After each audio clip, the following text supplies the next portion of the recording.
আসসালামু আলাইকুম ওরহমতুল্লাহি ওবারাকাতুহু। সম্মানিত প্রিয় দর্শক, আমরা কত রকমের মৃত্যুর বর্ণনা আমাদের সামনে এসেছে এবং আমরা নিজেও দেখেছি কত রকমের মরণের সিমটম।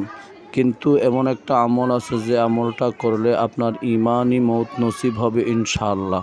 সে আমলটা হচ্ছে আপনি প্রতিনিয়ত মুনাজাতে বলবেন, রব্বানা লা তুজিগ কুলুবানা বা'দা ইজ হাদাইতানা ওয়াহাব লানা মিন লাদুনকা রাহমাতান ইন্নাকা আনতাল ওহাব।